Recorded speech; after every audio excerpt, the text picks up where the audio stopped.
Well, finally, the United States has joined Russia in targeting ISIS oil trucks, launching at least 283 strikes over the weekend. It's a step in the right direction, but more than likely it could be too little and maybe too late. You see, ISIS has a number of sources of revenue, including taxation of non-Muslims, theft, oil fields and refineries, kidnapping and ransoms, foreign donations, really a lot. And now get this.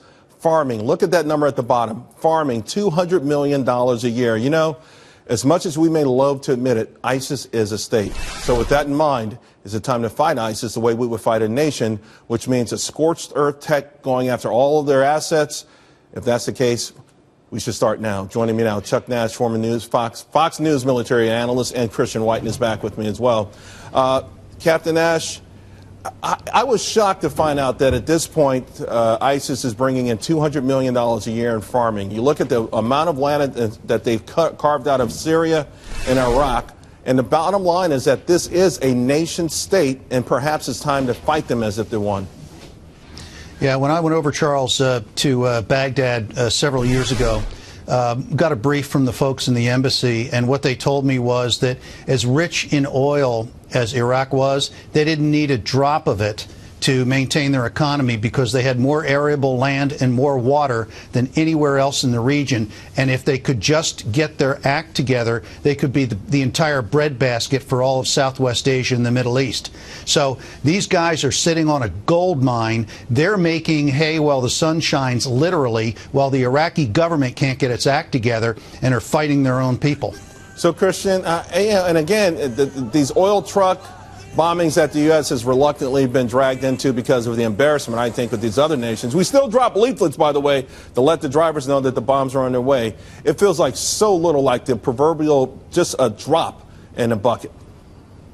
It is, and because, as you point out, ISIS is a nation state, contrary to what some in our government want to see. You know, Ronald Reagan's farewell address, don't be afraid to see what you see. We see a nation state there. The oil is helpful to them. It generates revenue, but they control territory. They can extract taxes from shopkeepers and others and other forms of wealth. They can still smuggle it, just change their tactics. So, yeah, it's good that Russia is actually forcing this type of thinking. I'm not sure they'll be helpful to us for that long, but thinking about how you take away economic support from this nation state and also have it focus internally on its own problems rather than exporting its terror to France, to Belgium, and potentially to the United States.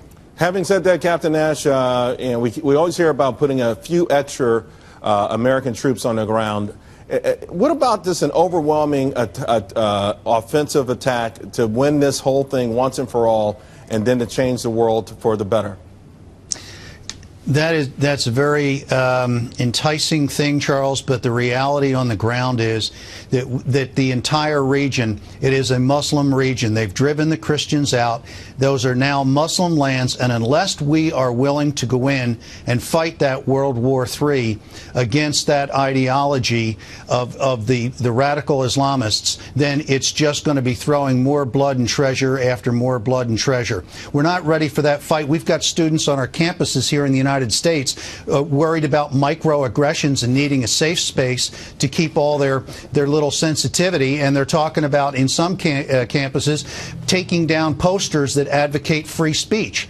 So, you know, the political will in this country, I think we need a very serious examination of where we're going as a nation to see if we're even capable of doing the kinds of things that require a nation state like the United States to survive. Amen. Amen. Let's remember, someone needs to tell those college kids freedom isn't free. Thank you both very much. Really appreciate it.